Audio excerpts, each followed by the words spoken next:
Hello बच्चों, बहुत बहुत बहुत स्वागत है आपका ई सरल की इस एनसीईआरटी सीरीज में, है ना। तो यार देखो, हम class 12 NCERT physics chapter number 1 पढ़ रहे हैं। सेक्शन नंबर 1.5 तक हम ऑलरेडी समझ चुके हैं, पढ़ चुके हैं और 80% गोबर अलग कर चुके हैं, ठीक है। और काम की चीजें मार्क कर चुके हैं, ठीक है ना। तो जिसने यार अभी तक ये काम नहीं करा हो, पुराने वीडियोस नहीं देखे हो, तो यार वो सेक्शन नंबर 1.5 तक देख लेना। पूरा हमने सब मार्किंग कर रखी है।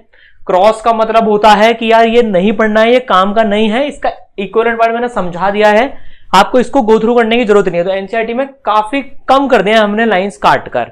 तो यार ये सीरीज किन के लिए भाई, जो एनसीईआरटी पढ़ते हैं, चाहे बोर्ड के लिए पढ़ रहे हो, चाहे जेई के लिए पढ़ रहे हो, चाहे नीट के लिए पढ़ रहे हो, चाहे किसी कॉम्पिटिटिव एग्जाम के लिए पढ़ रहे हो ना, तो यार एनसीईआरटी को एकदम 20% 30% तक रिड्यूस कर देंगे और आसान भाषा में समझ लेंगे।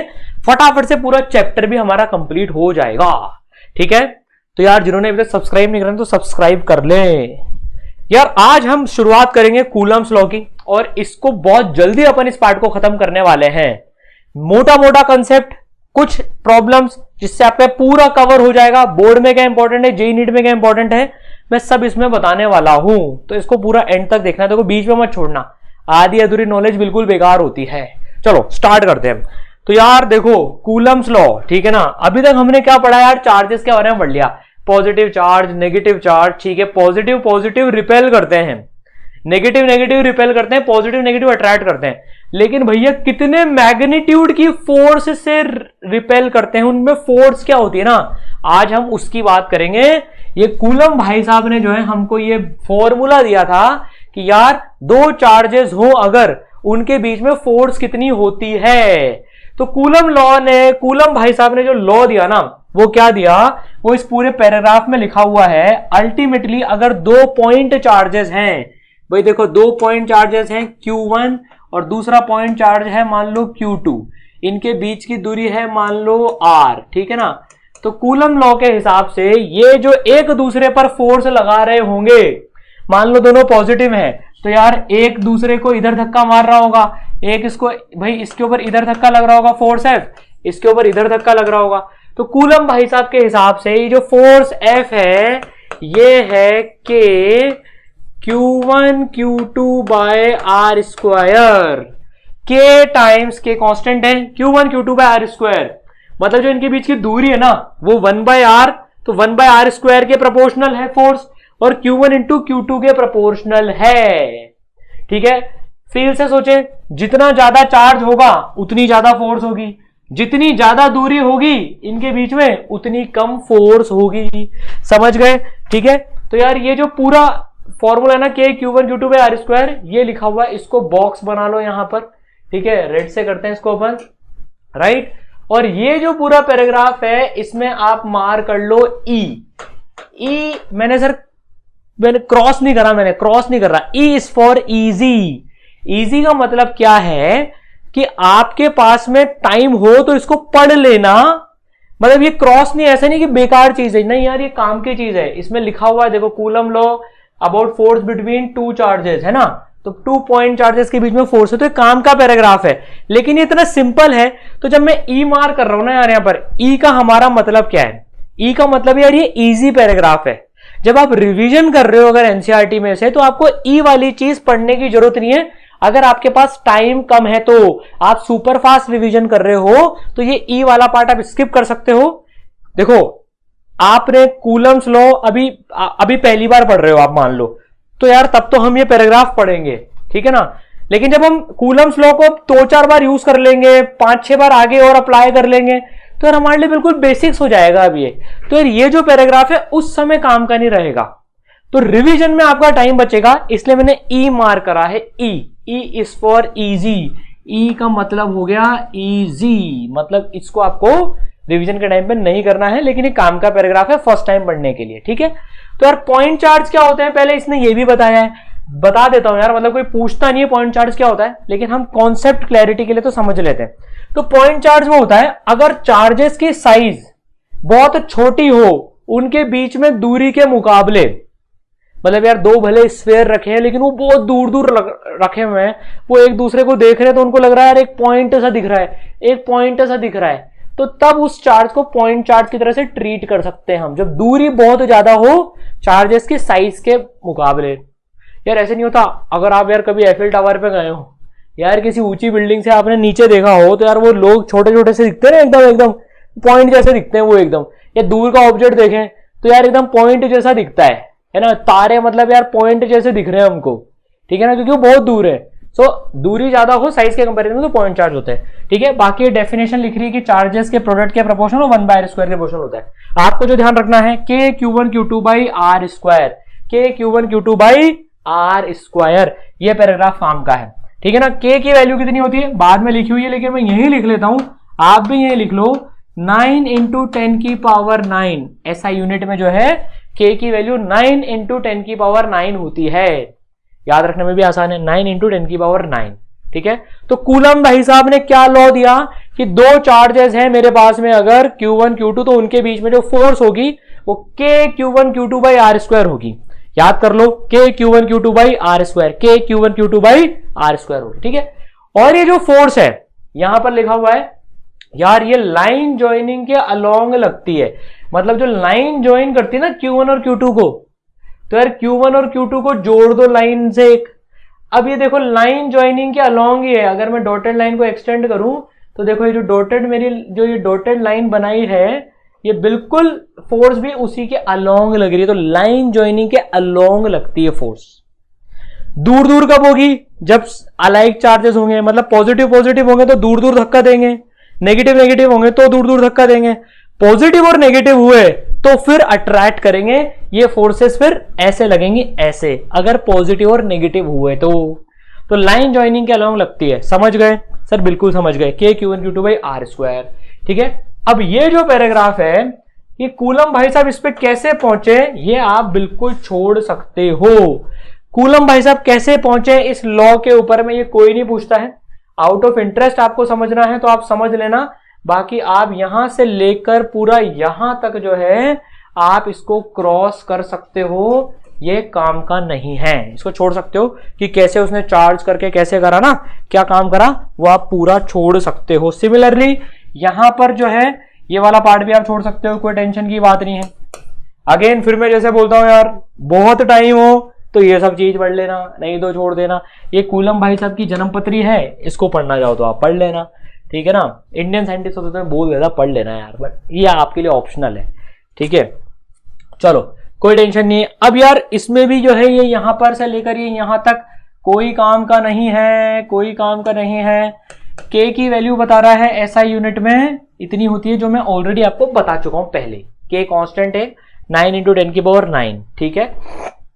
तो देखो ये पूरा पेज लगभग कट ही गया है ये एक तरह से ना, ठीक है, मतलब आधा पेज तो कट ही गया। ये इसको आप क्रॉस मार दो, ई भी नहीं, ये क्रॉस है अपना, राइट। चलो बहुत बढ़िया। अब यार यहां पर क्या हुआ, अब यहां पर एक छोटा सा मैं सवाल आपको करवाता हूं कि यार मान लो, थोड़ा सा आइडिया लेने के लिए क्वेश्चन सा प्रैक्टिस करते हैं यार। बिल्कुल एनसीईआरटी लेवल का पढ़ रहे हैं अपन अभी, जेईई नीट लेवल नहीं है ये, एनसीईआरटी लेवल है बिल्कुल ये, ठीक है ना भाई। अगर 1 कूलम का चार्ज है और यहां पर भी मान लो 1 कूलम का चार्ज है और इनके बीच की दूरी 1 मीटर है, तो हमें इनके बीच की फोर्स बतानी कितनी लगेगी। फॉर्मूला लगाते हैं जरा, F = K Q1 Q2 by r²। Value डालना स्टार्ट कर दो। K की वैल्यू कितनी है 9 × 10⁹ इंटू Q1 की वैल्यू है 1 coulomb into 1 coulomb divide by r² है 1 मीटर का स्क्वायर। यूनिट छोड़ देना, इसके यूनिट भी होते हैं यार, मैं यूनिट हटा ही देता हूं यहां से। आप अभी फोकट में यूनिट के मामले में कंफ्यूज हो गए, अभी सब ऐसा ही यूनिट में गिवन है। तो यार ये 1 1 और ये 1² तो 1 हो गया, तो फोर्स कितनी आ गई भैया, तो फोर्स आ गई है इनके बीच में 9 × 10⁹ न्यूटन। इतनी फोर्स आ गई है, इतनी फोर्स आ गई है। तो यार 1 कूलम चार्ज अगर 1 मीटर की दूरी पर है तो उनके बीच में इतनी फोर्स लगती है। मतलब ये देखो पॉजिटिव पॉजिटिव में तो ये दोनों एक दूसरे को जो है ना इस फोर्स से धक्का दे रहे होंगे। ये इसको इधर धक्का दे रहा होगा F फोर्स से, और ये इसको इधर धक्का दे रहा होगा F फोर्स से। न्यूटन का थर्ड लॉ वैलिड होता है यहां पर भी कि भाई ये कि इक्वल एंड अपोजिट फोर्स लगती है, और इस फोर्स का मैग्नीट्यूड इतना है। तो यार ये बड़ी फोर्स है, देखो ये 9 × 10⁹ है ना, बड़ी फोर्स होती है, ठीक है।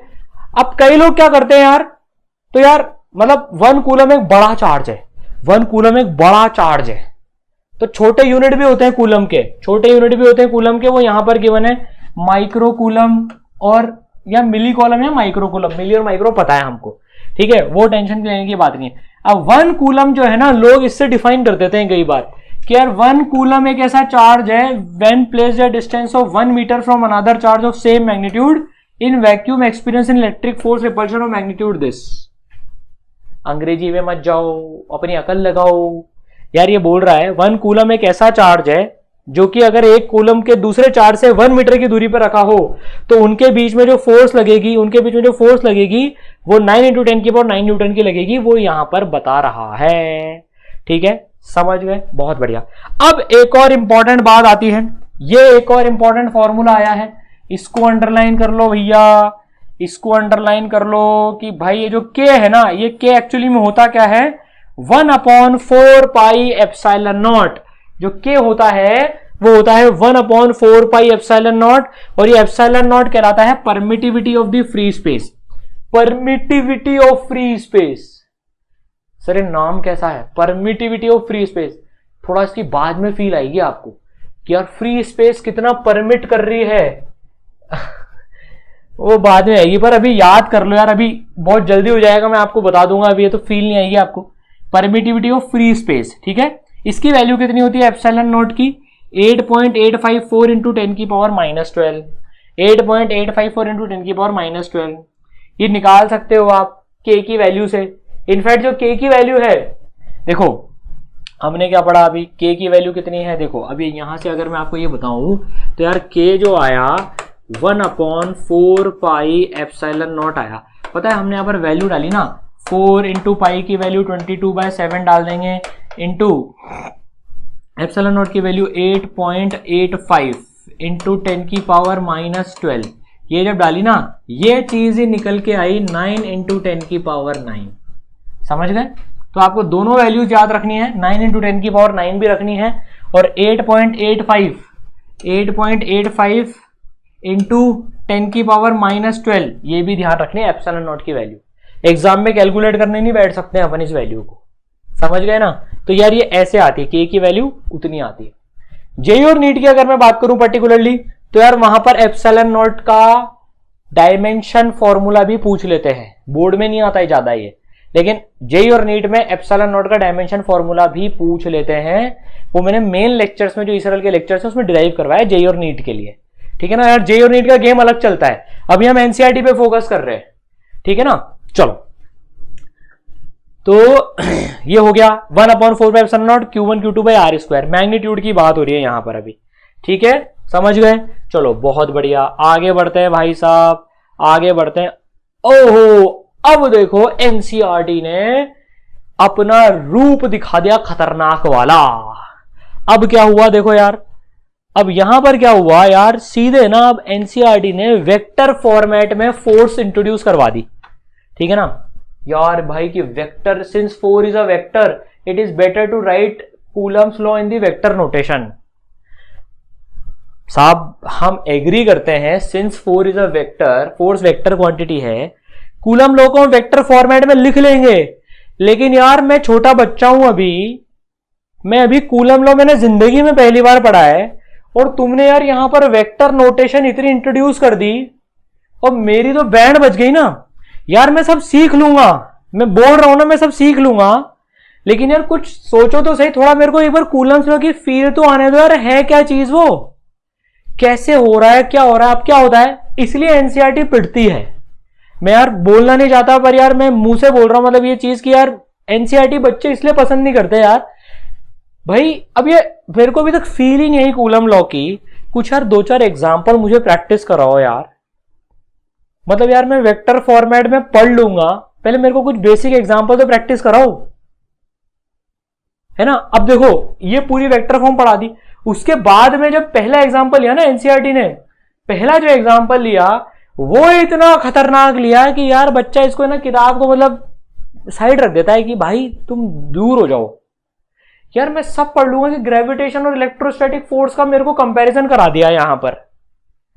मतलब भाई यार बच्चे ने अभी ABCD लिखनी सीखी है, थोड़ा वो चार्ज वार्ज लिख के सीख के आया है, यहाँ पर फिर कूलम लॉ अभी पढ़ा है, ये बिल्कुल वैसी बात हो गई यार। छोटे बच्चे को क्या सिखाई जाती है poem, twinkle twinkle little star, वो कितना शौक से बोलता है twinkle twinkle little star how I wonder what you are.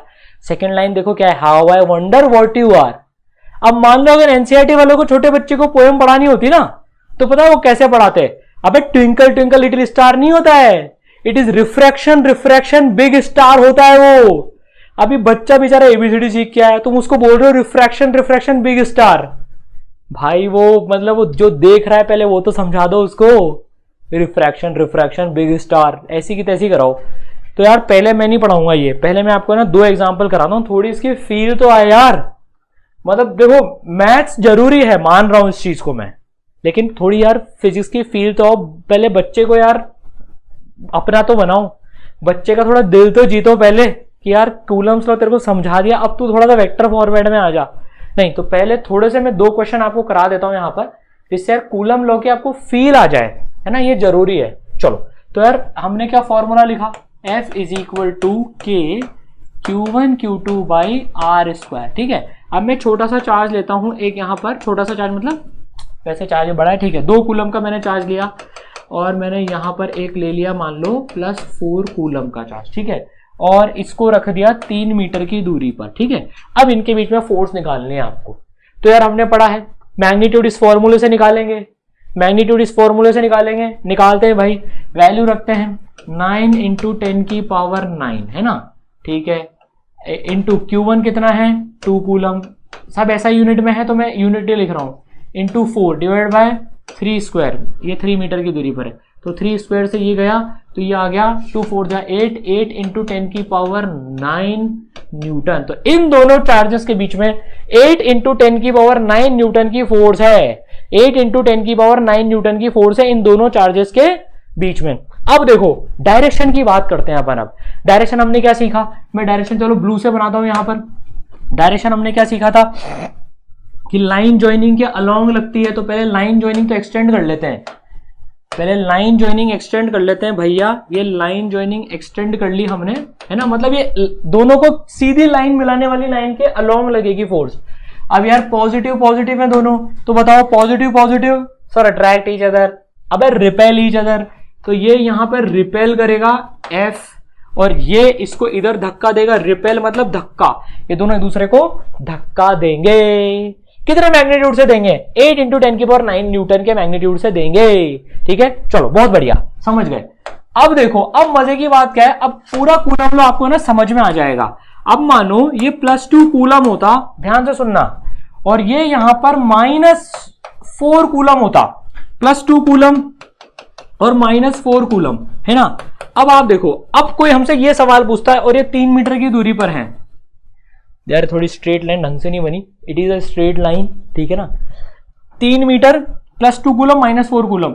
अब मुझे फोर्स का मैग्नीट्यूड निकालना है और डायरेक्शन बतानी है, तो मैं क्या करूंगा, अब ध्यान से समझना, मोहब्बत होने वाली है आपको कूलम लॉ से। यार मैं Q1 Q2 में मैग्नीट्यूड डालूंगा, 2 × 4 डालूंगा, मैं -4 नहीं डालूंगा, अभी 4 डालूंगा यहां पर, मैग्नीट्यूड निकालूंगा और फिर अपनी अकल लगाऊंगा कि डायरेक्शन किधर है।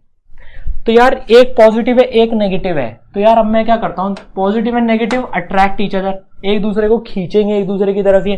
तो यार -4 कूलम वाले को इधर खींचा जाएगा और +2 कूलम वाले को इधर खींचा जाएगा F4 से, जिसका मैग्नीट्यूड इतना है। तो positive negative attract each other, positive positive repel each other, magnitude same है। अब मुझे फील आई, थोड़ी आ गई, ठीक है। चलो अब ये बताओ, मैं आपसे पूछता हूं, अगर ये -2 कूलम होता, तो ये -2 कूलम होता तो आप क्या करते, ये -2 कूलम होता तो यहां पर 2 × 2 लिखते, 8 हो जाता, और ये -2 होता तो ये दोनों वेक्टर्स इधर हो जाते।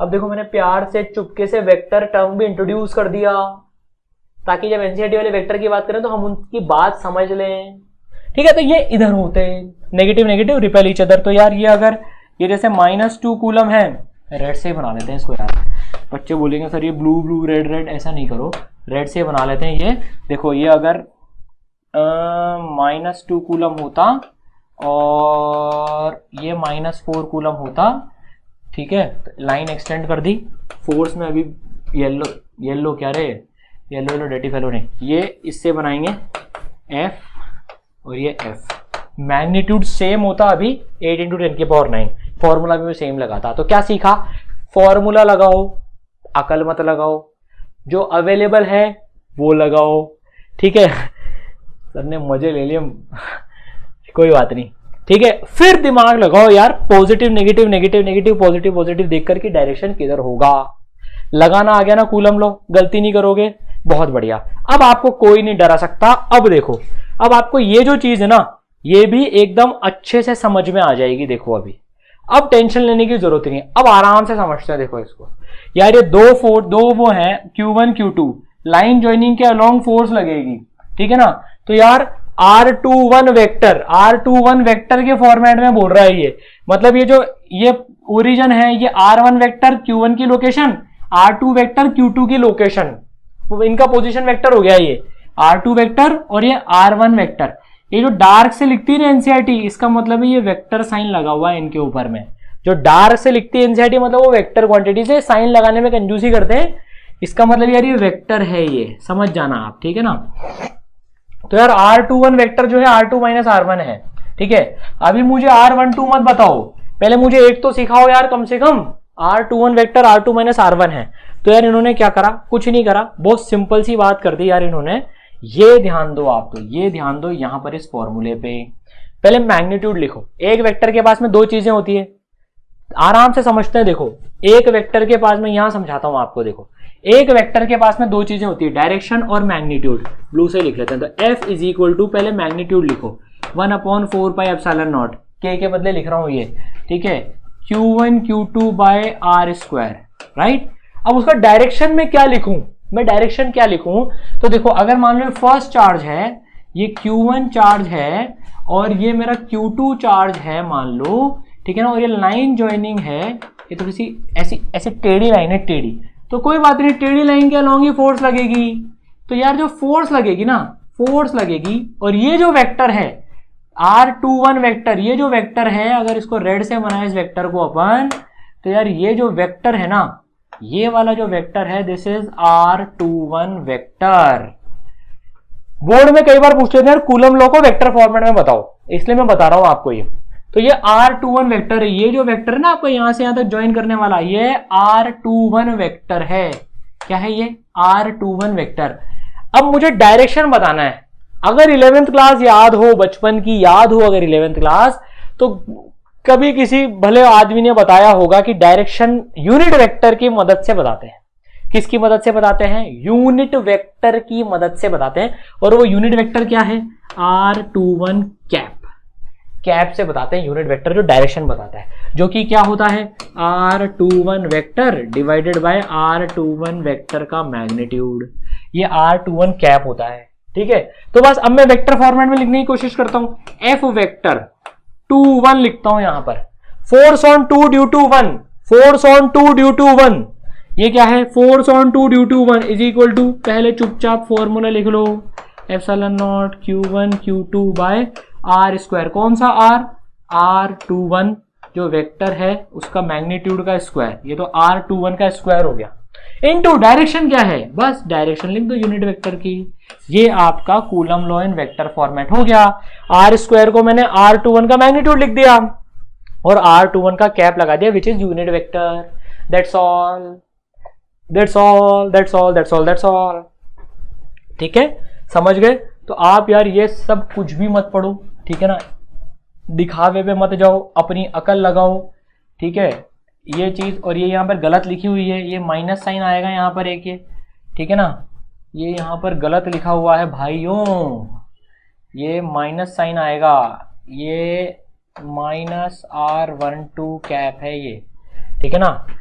लिखो तो सही, तो लिखो यार कम से कम, कोई बात नहीं। तो देखो ये हो गया वो F21, ये vector sign is equal to 1/4πε0 Q1 Q2 by this.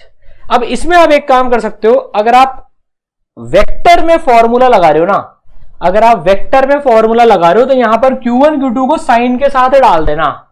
यहां पर जो है Q1 Q2 जो है, अगर मैं इन दोनों की बात करूं तो Q1 and Q2 with sign डाल देना आप।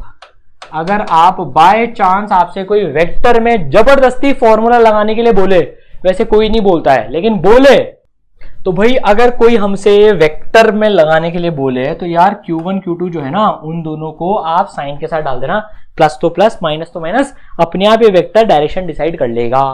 ठीक है, तो यार ये फॉर्मूला याद रखना, coulomb law in vector form, ये बोर्ड के पॉइंट ऑफ व्यू से पूछ लिया जाता है फॉर्मूला।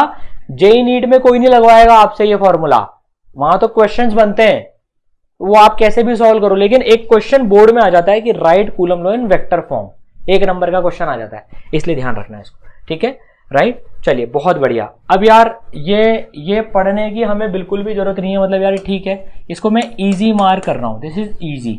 ठीक है ना, अब यार ये वही बोल रहा है कि F12 F21 के अपोजिट होता है, मतलब अगर Q1 पे इधर फोर्स लग रही है तो Q2 पे इधर फोर्स लगेगी, they will be equal and opposite, ये हम पहले ही पढ़ चुके हैं। ठीक है, अब फॉर्मूला कैसे याद रखें, बच्चों को एक तकलीफ आती है, देखो वो भी बता देता हूं।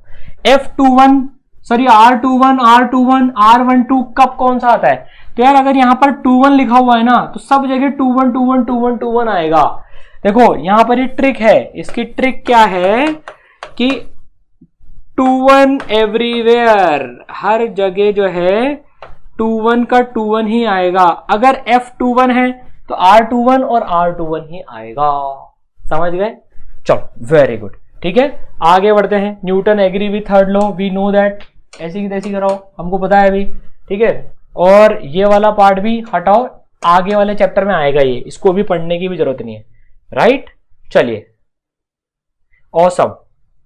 अब भाई साहब ये सवाल दे डाला एकदम, आप सोचो, अभी तो मैंने इतना समझा दिया आपको, कूलम लॉ की फील आई, लेकिन आप प्योरली अगर एनसीईआरटी पढ़ते तो यार ये प्रोटॉन प्रोटॉन के बीच की फोर्स और इलेक्ट्रॉन प्रोटॉन के बीच की फोर्स ग्रेविटेशन और इलेक्ट्रोस्टैट कंपेयर करवा रहा है। अरे भैया अभी तो कूलम लॉ के एग्जाम्पल नहीं कराया बिल्कुल भी, तो यार तुमने ये क्या मचा दिया। ठीक है यार, मतलब ये एग्जाम्पल बोर्ड वो जेई और नीट के परस्पेक्टिव से तो बिल्कुल भी नहीं है। एक मैग्नीट्यूड देख लो कि यार इलेक्ट्रोस्टैटिक फोर्स इतनी ज्यादा होती है, लगभग ग्रेविटेशनल फोर्स है, मतलब इलेक्ट्रोस्टैटिक फोर्स प्रोटॉन प्रोटॉन और प्रोटॉन इलेक्ट्रॉन के बीच में इतनी लेवल की ज्यादा होती है। ठीक है ना, मतलब 10⁻39 के ऑर्डर की होती है, तो इलेक्ट्रोस्टैटिक फोर्स काफी स्ट्रांग होती है ग्रेविटेशन फोर्स के कंपैरिजन में, समझ गए? क्योंकि देखो जो के होता है वो 9 × 10⁹ होता है, और जो ग्रेविटेशनल कांस्टेंट होता है वो काफी कम होता है, तो ये इसका लेना देना है। ठीक है ना, तो यार ये एग्जाम्पल ठीक है, समय हो तो पढ़ लेना, बहुत बढ़िया। ठीक है, अब यार ये जो एग्जाम्पल है ना 1.5, ये अगेन यार ये पता है ये क्या बोल रहा है यार कि दो स्फेयर्स हैं, उनके बीच में F फोर्स है, उनको हमने दोनों को खाली खाली मतलब अनचार्ज स्फेयर से टच करा और डिस्टेंस आधा कर दिया टच करने के बाद में, तो बताओ कितनी फोर्स होगी। तो एक्चुअली यार ये 2 प्रॉब्लम्स का मिक्सचर है, ये पता है, यहाँ पर 2 प्रॉब्लम्स एक साथ में दे दी हैं। पहली तो ये हमको समझना है कि यार एक मैं चार्ज स्फेयर को जब दूसरे से टच करूंगा सेम साइज वाले से, तो मेरा चार्ज जो है वो आधा आधा हो जाएगा। मतलब अगर पहले Q था तो देखो ये यहाँ पर ये आधा आधा हो गया, मतलब 4 पॉजिटिव से तो यहाँ पर 2 और 2 हो गए, यहाँ 2 पॉजिटिव से तो 1 और 1 हो गया, तो चार्ज आधा हो जाएगा। तो पहली तो ये प्रॉब्लम सॉल्व बताना चाहिए यार क्यों हुआ, मतलब ऐसा क्यों हुआ ना, बाद में पता पड़ता है, पर एनसीईआरटी अभी उसका एग्जाम्पल यूज कर रही है, तो यार ये गलत बात है। तो पहले बताओ यार कि ऐसा करने से आधा आधा हो जाएगा, क्योंकि अब ये तो यार अभी तो याद ही करवा रहे हो ना, समझाया तो है नहीं, बाद में समझाओगे तो पोटेंशियल सेम होगा तो आधा आधा होगा, अभी तो नहीं बता रहे हो, तो इसलिए मैं आपको बता रहा हूं, क्योंकि आपको समझ में ही नहीं आएगा यार ये आधा आधा कैसे हो गया। रटने की जरूरत नहीं है ना, फिजिक्स से मोहब्बत करनी है, करके रहेंगे। ठीक है, अब देखो तो यार एक प्रॉब्लम तो सॉल्व कर ली हमने, दूसरी प्रॉब्लम क्या है, ये पूछ रहा है फोर्स कितनी होगी। तो यार बहुत सिंपल सा इसका चीज है यार, मतलब कोई ज्यादा बड़ी बात नहीं है, दिखने में डरावना सवाल है लेकिन है बहुत सिंपल।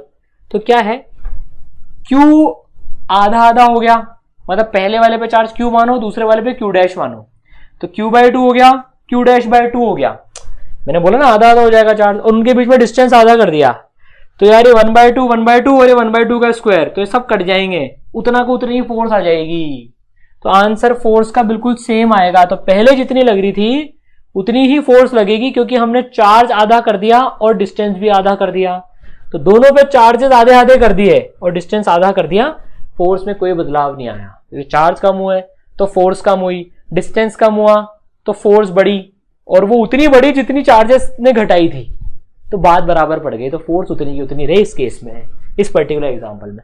ठीक है, चलिए ये समझा दिया एग्जांपल, मतलब बच्चे कई बार इसमें कंफ्यूज हो जाते हैं, सर वो आधा कैसे हो गया। ठीक है ना, अब देखो यार लास्ट पार्ट है इसका, कूलम्स लॉ का। अच्छा मैं एक चीज और बताता हूं आपको, क्या है ये जो एनसीईआरटी की जो प्रॉब्लम्स है ना, वो कुछ लेवल की प्रॉब्लम्स हैं जो बोर्ड लेवल की हैं। जेई और नीट में थोड़ी सी क्या मतलब डिसेंट नंबर ऑफ प्रॉब्लम्स आती हैं इसमें, है ना। जैसे मैं आपको बताता हूं यार, जो जेई नीट की तैयारी कर रहे हैं ना बच्चे, तो यार उनका देखो यार, इसको मैं आगे करता रहता हूं थोड़ा सा। एक तो ये बताया था कि यार वो एप्सिलॉन नॉट का जो डायमेंशन है, ये ईसरल ऐप के लेक्चर्स हैं, उसका मैं पार्ट बता रहा हूं आपको। ठीक है ना, तो यार ये डायमेंशन ऑफ एप्सिलॉन नॉट ये होता है, ये जेई नीट में काम आता है। ठीक है ना, और यार जेई नीट में हम काफी सारे सवाल सॉल्व करते हैं, मतलब ठीक है ना, जैसे सेंट्रल फोर्स होती है, कंजर्वेटिव नेचर होती है, ये भी बताते हैं वहां पर। एनसीईआरटी में नहीं लिखा इसलिए मैंने नहीं बताई। तो देखो ये जो है ना, ऐसे अभी मल्टीपल चार्ज जो पढ़ेंगे अपन, लेकिन अपन देखो पूरा, अब मैंने इसमें ना लगभग आप देखो इस पूरे लेक्चर में फ्रॉम 15 मिनट्स टू 45 मिनट, लगभग 30 मिनट की ना पूरी प्रॉब्लम्स ही सॉल्व कराई है। अब इसमें क्या होता है ना, देखो जैसे find third charge should be kept in it equilibrium, तो फोर्स का कॉन्सेप्ट भी आ गया, मतलब न्यूटन्स लॉ भी मिक्स हो गया और इलेक्ट्रोस्टैट भी मिक्स हो गई इसमें, क्योंकि यार जेई नीट में पूछे ही ऐसे जाते हैं, तो यार हमें उस लेवल को तो टच करना ही पड़ेगा ना, तो जेई और नीट का लेवल है।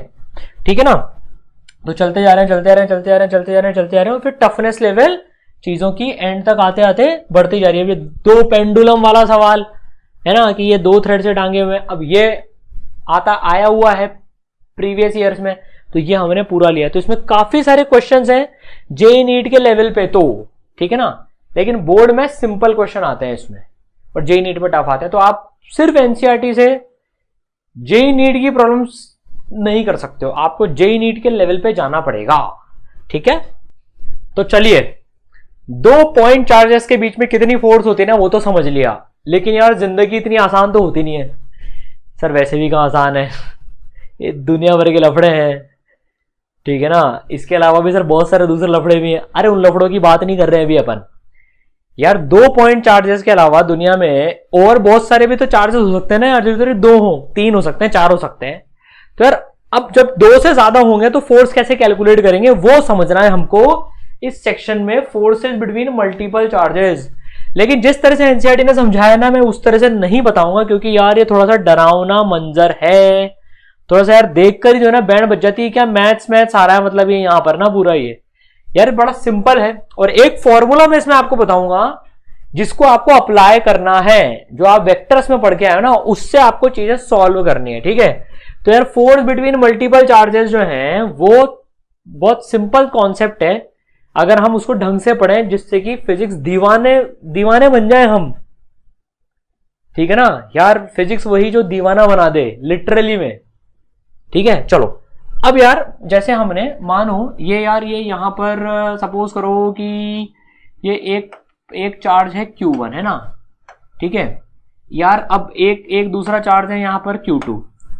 जब ये जिंदगी में दोनों ही होते हैं, तो यार Q2 जो है वो Q1 के ऊपर इधर फोर्स लगा रहा होता, अब मैं रेड से बना रहा हूं, मैं ब्लू नहीं ले रहा, अब मैं F1 फोर्स लगा रहा होता। ठीक है ना, मान लो एक और चार्ज आ गया कोई सा, मान लो Q3 चार्ज आ गया। ठीक है ना, एक Q3 चार्ज और आ गया, अगर अब Q3 भी Q1 पे फोर्स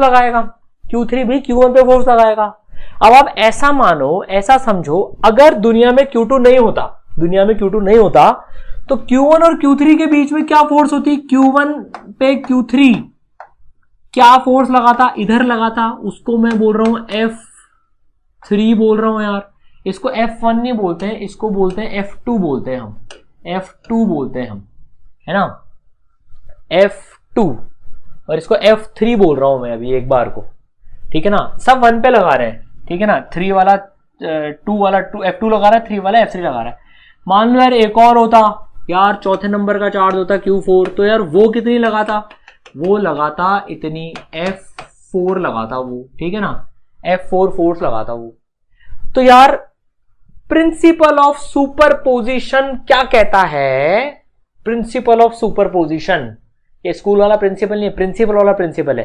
प्रिंसिपल ऑफ सुपरपोजिशन ये कहता है कि अब जो Q1 पे लगेंगे ना, वो इन तीनों फोर्सेस का सम लगेगा, वो इन तीनों फोर्सेस का सम लगेगा। ये अकेला होता तो F2 लगाता, अकेला होता तो F3 लगाता, अकेला होता तो F4 लगाता। जब तीनों साथ में आ गए हैं तो तीनों जो फोर्स लगाएंगे ना, तो जो नेट फोर्स लगेगी, अगर मैं उसको नेट फोर्स बोलूं तो net force will be equal to F2 plus F3 plus F4। But wait a minute, force कौन सी क्वांटिटी है? वेक्टर की स्केलर। नालायक को पढ़ चुके हो पहले ही, फोर्स एक वेक्टर क्वांटिटी है। तो यार वेक्टर क्वांटिटी है तो एडिशन वेक्टर एडिशन होगा कि स्केलर एडिशन होगा? वेक्टर एडिशन होगा, ध्यान रखना, वेक्टर एडिशन होगा। तो यार ये जो सारे इनके ऊपर मैं वेक्टर लगाता हूं और यहां पर भी जो है नेट फोर्स में वेक्टर एडिशन होगा, मतलब जो भी सारी फोर्सेस है उनका वेक्टर एडिशन नेट फोर्स हो जाएगा। तो सिंपल चीज है, सारी फोर्सेस को ऐड करना है, फोर्सेस वेक्टर क्वांटिटी है तो वेक्टर में ऐड करना है, राइट? समझ गए? चलो बहुत बढ़िया यार, ये तो पार्ट हो गया, ठीक है ना।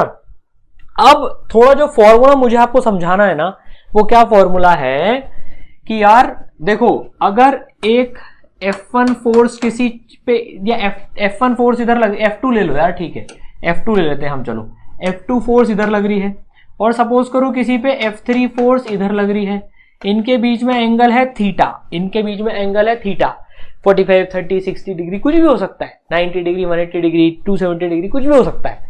इनके बीच में अगर एंगल थीटा है तो जो रिजल्टेंट फोर्स आती है ना, वेक्टर में हमने पढ़ा होगा, जो रिजल्टेंट फोर्स आती है वो क्या आती है भाई? वो आती है F2 square plus F3 square, ये जो दो फोर्सेस हैं, plus 2F2 F3 cos theta. ये फॉर्मूला आप लोग ध्यान रखना, दो फोर्सेस का resultant F2 square plus F3 square plus 2F2 F3 cos theta होता है, ठीक है। और उनका रिजल्टेंट जो पैरेललोग्राम रूल से निकालते थे ना, याद है? पैरेललोग्राम कंप्लीट करते थे बचपन में, सर करा था ये काम हमने। और ये जो फोर्स आती है ये F रिजल्टेंट फोर्स आती है, जिसका मैग्नीट्यूड इतना होता है, समझ गए? बस आपका कूलम लॉ, जब एक से ज्यादा चार्जेस हो कैसे अप्लाई करना है, खत्म कर लिया हमने। अब जरा एनसीईआरटी महाशय क्या कहते हैं वो भी देख लेते हैं।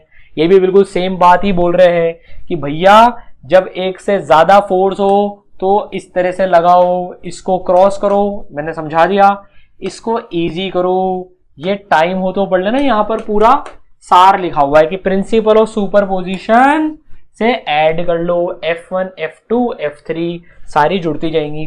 अब ये F12 बोल रहा है, जिसको हमने F2 बोला है ना यार, ये F12 बोल रहा है उसको, ठीक है यार, 1 2 1 3 1 4 कर लो यार, ठीक है। Force on 1 due to 2, force on 1 due to 3, force on 1 due to 4, ये 1 2 1 ऐसे कर लो, कोई टेंशन नहीं है, ठीक है। तो बस यार अब वेक्टर में लिख के वेक्टर में एडिशन कर दिया इसने, यहां पर ये वेक्टर में एडिशन कर दिया। देखो ये वही, ये रिजल्टेंट है, this is F resultant on 1, बस वेक्टर में एडिशन कर दिया। अब थोड़ा खतरनाक, एनसीईआरटी बिना डराए मानती तो रही है, कैसे आपको समझ में आ जाए इतनी जल्दी? भाई मैं एनसीईआरटी हूं भैया, यहां पर जो भयंकर लिख रहा है ना, इसकी टेंशन मत लो। ये बोल रहा है अगर n चार्जेस हो, हमने 4 लिए थे, ये बोल रहा है n हो तो ऐसा सम होगा, और डराने धमकाने के लिए ये काम और कर दिया। भैया इसकी वैसे जरूरत नहीं है, इसको छोड़ सकते हो आप, कोई टेंशन नहीं है, इसको आप छोड़ दो, बिल्कुल भी टेंशन नहीं है। और ये बोल रहा है सुपरपोजिशन प्रिंसिपल से पैरेललोग्राम रूल लगा दो। हमें यार मोटा मोटा कंसेप्ट समझ में आएगा ना, वेक्टर एडिशन करना है। ये फॉर्मूला जनरली कोई नहीं पूछता है, ये फॉर्मूला यहाँ पर डराने धमकाने के लिए आपको काम करा जा रहा है, ठीक है। चलो तो यार बेसिकली ये प्रॉब्लम है ना, वेक्टर एडिशन की प्रॉब्लम हो गई है। अब ये एग्जांपल है यार, ये सिंपल सा एग्जांपल है। पहले मैं आपको एक एग्जांपल करा देता हूं, चलो बहुत सिंपल सा वाला है ना, पहले एक एग्जांपल आपको वो वाला करा देता हूं, फिर इन एग्जांपल्स में पढ़ेंगे। मान लो यार यहां पर एक क्यू चार्ज है, ठीक है ना, और यहां पर भी एक क्यू चार्ज है सपोज करो, और सपोज करो यार यहां पर भी क्यू चार्ज रखा हुआ है, ठीक है ना। अब ये इक्विलेटरल ट्राइंगल में रखे हुए हैं ना, इक्विलेटरल ट्राइंगल में रखे हुए हैं, इसके बीच की दूरी है r, ठीक है ना, तो इसके बीच की दूरी भी है r। हमें इस पे नेट फोर्स निकालनी है। जो ये a पे चार्ज रखा हुआ है ना, इसको a b c ले लो, a b c 3 पॉइंट्स ले लो। a पे जो चार्ज रखा हुआ है उस पे हमें फोर्स निकालनी है इन दोनों चार्जेस के चक्कर में, ठीक है ना। इसको यार कैपिटल क्यू ले लो यार, आपको अगर ऐसी टेंशन हो रही है कि सर ये तीनों क्यू हो गए, इसको कैपिटल क्यू ले लो। इस कैपिटल क्यू पे क्या फोर्स लगेगी वो निकालनी है। तो यार इसके चक्कर में फोर्स लिखो, तरीका बता रहा हूं देखो, बिल्कुल जिंदगी आसान हो जाएगी, ध्यान से सुनना। इसके चक्कर में फोर्स इधर लगेगी इसके ऊपर में, मैं इसको F1 बोल रहा हूं, ठीक है। इसके चक्कर में फोर्स इधर लगेगी, मैं इसको F2 बोल रहा हूं। इन दोनों के बीच में एंगल कितना है भाई, ये भी डिस्टेंस R है, तो ये एंगल हो जाएगा 60 डिग्री, ये एंगल भी 60 डिग्री। F1 का मैग्नीट्यूड लिख लो पहले, F1 का मैग्नीट्यूड लिख लो, एक एक फोर्स का मैग्नीट्यूड लिखते चलो। F1 का मैग्नीट्यूड कितना है, K Q, दो चार्ज हैं, Q by R square. F2 का मैग्नीट्यूड लिखूं मैं पहले भाई, F2 का मैग्नीट्यूड है Q और Q के बीच में फोर्स है, तो पहले मैग्नीट्यूड लिख लो K Q by R square.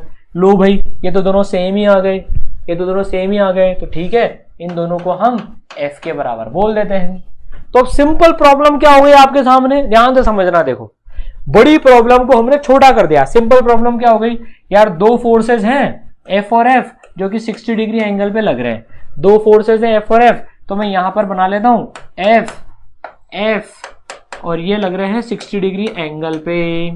तो यार अब 60 डिग्री एंगल पे लग रहे हैं, तो रिजल्टेंट क्या होगा, आपको फॉर्मूला पता है था मैंने अभी, under root of F square plus F square, दोनों सेम है, plus 2FF cos 60 degree. cos 60 degree की वैल्यू कितनी होती है, हाफ होती है, तो ये हाफ से 2 कट जाएगा, तो ये 3F स्क्वायर आ जाएगा, 1 2 और ये 3F स्क्वायर, तो ये 3F स्क्वायर का अंडर रूट, तो ये आ जाएगा √3 इंटू F।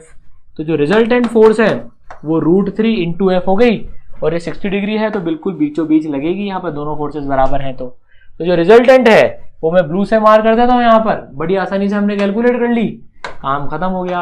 ये रिजल्टेंट F रिजल्टेंट जो है √3F इसके ऊपर में लग गई, F की वैल्यू आपको पता है, आंसर आ गया।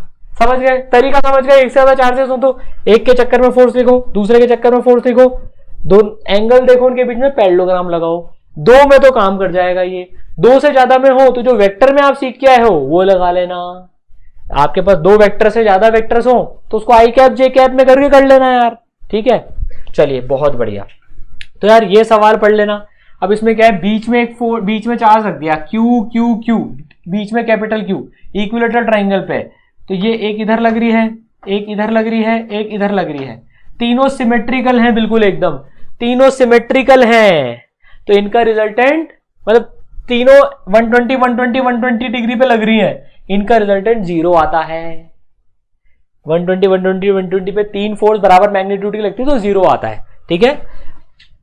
इसका एनसीईआरटी का जो अगला सवाल है ना वो मैं ऑलरेडी आपको करा चुका हूं, देखो ये ऐसा वाला, ये यहां पर माइनस क्यू रखा हुआ है, क्यू रखा हुआ है, क्यू रखा हुआ है, इसके चक्कर में इधर, इसके चक्कर में इधर, एंगल 60 डिग्री, √3F आंसर आ गया ऑलरेडी, ठीक है। तो ये सवाल पढ़ लेना। लेकिन हाँ इन दोनों के बीच में अब इसके ऊपर ये माइनस क्यू है, इस वाले चार्ज के ऊपर इधर लग रही है, इस वाले चार्ज के ऊपर इधर लग रही है, तो रिजल्टेंट इनका इधर आएगा, इनके बीच में एंगल आपको फॉर्मूला लगाना पड़ेगा 120 डिग्री वाला, 120 डिग्री वाला फॉर्मूला लगाना पड़ेगा, तो ये आंसर आएगा। कर लेना सवाल, ठीक है ना, समझ में आई बात।